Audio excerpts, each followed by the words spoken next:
اعوذ باللہ من الشیطان الرجیم بسم اللہ الرحمن الرحیم السلام علیکم ورحمۃ اللہ وبرکاتہ۔ تختی نمبر 9 نورانی قاعدے کی تختی نمبر 9 کی آخری لائنز رہ گئی ہیں۔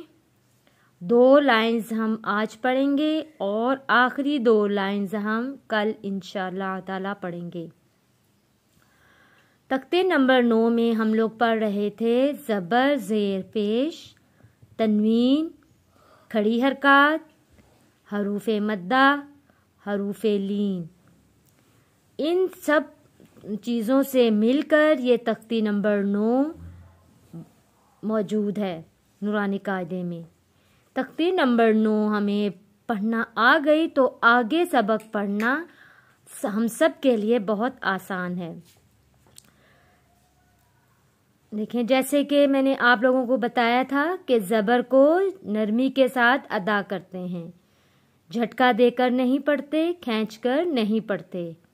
شین زبر شا، ہا یا زیر ہی، حروف مدہ۔ حروف مدہ کہتے ہیں جب یا ساکن ہو، یا ساکن کے اس کو کہتے ہیں کہ جس کے اوپر جزم ہو۔ جس لفظ کے اوپر جزم ہوتی ہے وہ لفظ ساکن کہلاتا ہے۔ یا ساکن ہے، اس سے پہلے زیر ہے۔ ہا یا زیر ہی، شہی، دال 2 پیش دن، شہیدن۔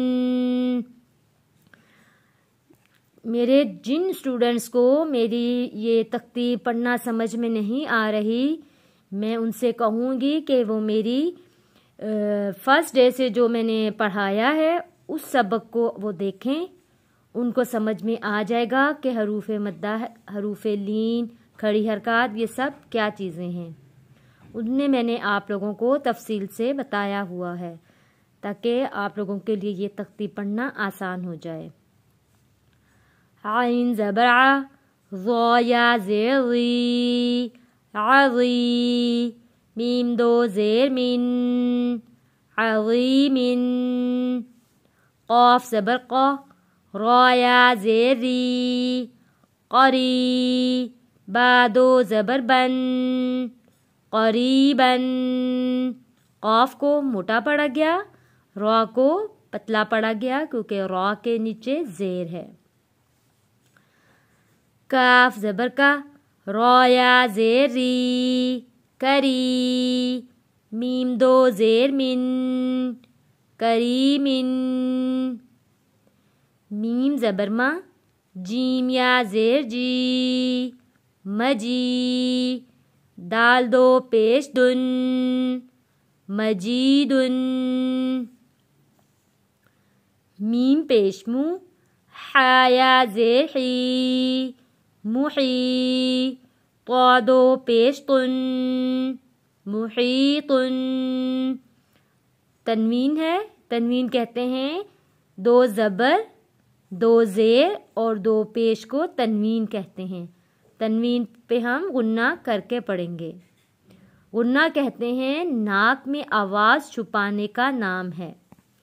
محیطن، نون زبر نا، عین یا زیر عی، نعی، میم 2 زیر من، نعیمن۔ یا زبر یا، تا یا زیر تی، یتی، میم 2 زبر من، یتیمن۔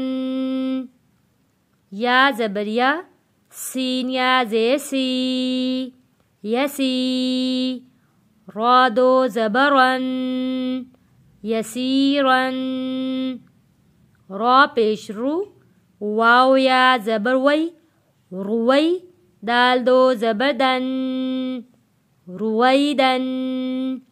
2 زبر کے ساتھ جہاں کہیں الف لکھا ہوگا وہ الف نہیں پڑھا جاتا، صرف میں نے آپ کو بتایا ہے کہ 2 زبر کے ساتھ، نہ ہی 2 زیر کے ساتھ، نہ ہی 2 پیش کے ساتھ، صرف 2 زبر کے ساتھ الف لکھا ہوگا وہ نہیں پڑھا جائے گا۔ مجھے یقین ہے کہ آپ لوگوں کو میرا پڑھایا ہوا سبق ضرور سمجھ میں آ رہا ہوگا۔ انشاءاللہ تعالی ہماری یہ کوشش جاری رہے گی۔ اپنی دعاؤں میں یاد رکھیے گا۔ السلام علیکم ورحمۃ اللہ وبرکاتہ۔